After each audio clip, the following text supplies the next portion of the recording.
দুলীয়াজানত যি পৰিস্থিতি উদ্ভৱ হৈছে, আজি শৃংখল আটক কৰি আৰক্ষী অধীক্ষকৰ কাৰ্যালয়ত দুলীয়াজানত শৃংখল চলিয়াৰ বিল লাচি থানাই বন্ধৰ আহ্বান জনাইছিল বিভিন্ন দল সংগঠনে। কিন্তু তেওঁক শাসনৰ পৰা আটক কৰি আনি আৰক্ষী অধীক্ষকৰ কাৰ্যালয়তে ৰখা হৈছে। আপোনাক সাক্ষাৎ কৰিবলৈ অনুমতি দিছে নেকি? এতিয়ালৈকে দিয়া নাই, কিন্তু প্ৰথম কথাটো হ'ল গণতান্ত্ৰিক আন্দোলন আৰু গণতান্ত্ৰিক অধিকাৰ এটা মষিমূৰ কৰিবৰ কাৰণে বিজেপি দলে বিজেপি চৰকাৰে আৰম্ভণিৰে পৰা চৰকাৰ গঠন কৰাৰ পৰা তেওঁলোকে কাম কাজ কৰি আহিছে।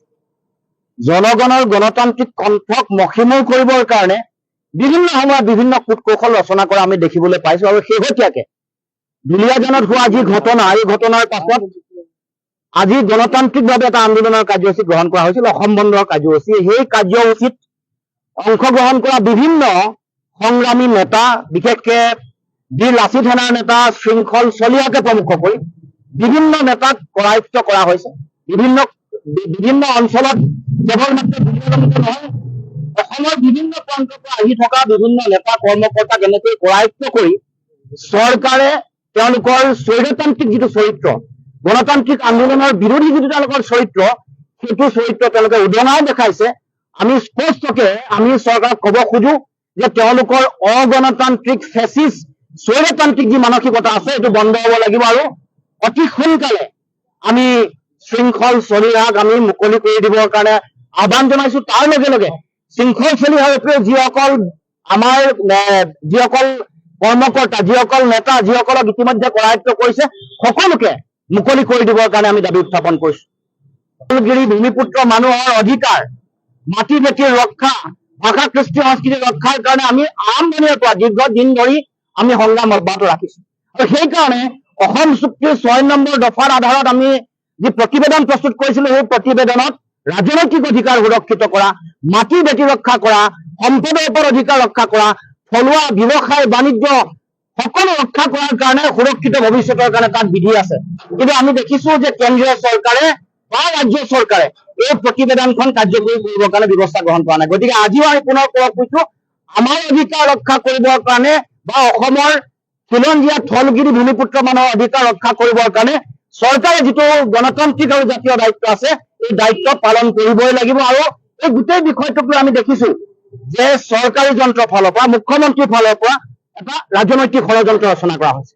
প্ৰথমতে ক'লে যে যেতিয়া তেওঁলোকে হেণ্ডকাফ, মানে মুখ্যমন্ত্ৰীৰ নিৰ্দেশনা নহলে কোনোবাই হেণ্ডকাফ নলগোৱাকে থাকিব নোৱাৰে। মানে মুখ্যমন্ত্ৰীৰ নিৰ্দেশনা নহলে কোনেও হেণ্ডকাফ লগাবলৈ সাহস নকৰে। মুখ্যমন্ত্ৰীৰ নিৰ্দেশনাতে কামটো হৈছে। হোৱাৰ পাছত যেতিয়া দেখিলে যে জনগণৰ আবেগ বা জনগণৰ যিটো আইন সিদ্ধ যিটো কথা, ৰাইজে ক'লে যে এইটো আইন সিদ্ধ কথা হোৱা নাই, উচ্চতম ন্যায়ালয়ৰ নিৰ্দেশনা উলংঘন কৰা হৈছে, মানৱ অধিকাৰ উলংঘন কৰা হৈছে। উচ্চতম ন্যায়ালয়ে যিবোৰ বিধি আছে সেইমতে এই হেণ্ডকাফ লগোৱা হোৱা, মানে এই হেণ্ডকাফ লোৱাটো বিধিপূৰ্ণ হোৱা নাই। গতিকে এনেকুৱা ধৰণৰ প্ৰতিবাদ হোৱাৰ পাছত মুখ্যমন্ত্ৰীয়ে নিজৰ ষ্টেণ্ডটো সলালে, নিজৰ স্থিতি সলনি কৰিলে।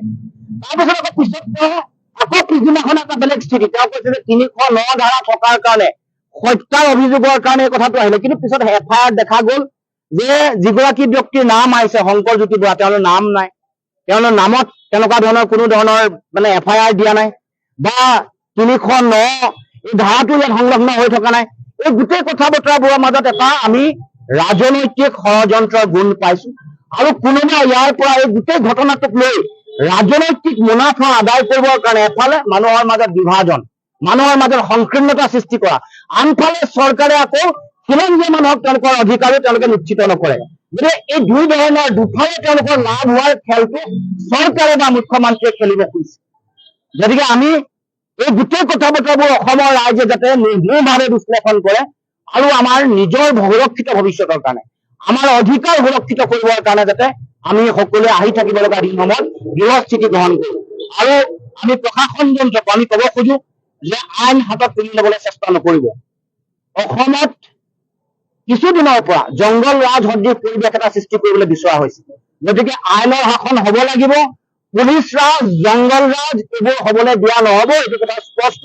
আৰু সেইকাৰণে ক'ব খোজো যে আইনৰ মতে দেশ চলিবলৈ দিয়ক। এইখন দেশৰ গণতন্ত্ৰ, এই দেশখনৰ এখন সংবিধান আছে, ন্যায়পালিকা আছে, আইনৰ মতে অসমত বা ভাৰতবৰ্ষত শাসন হ'ব লাগিব।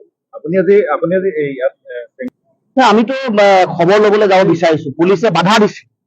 কৈছো যে এইটো আমি খবৰ ল'বলৈহে আহিছো, গতিকে আমাক যাবলৈ দিব লাগে, কিন্তু এতিয়ালৈকে পুলিচৰ ফালৰ পৰা তেওঁলোকে এই অনুমতি প্ৰদান কৰা নাই। গতিকে মই ক'ব খোজো যে আমি গণতান্ত্ৰিক যি পৰম্পৰা, গণতান্ত্ৰিক যিটো ঐতিহ্য, ইয়াক ৰক্ষা কৰিব লাগে। খবৰ ল'বলৈ আহিছো, খবৰ লোৱাৰ সুযোগ দিব লাগে।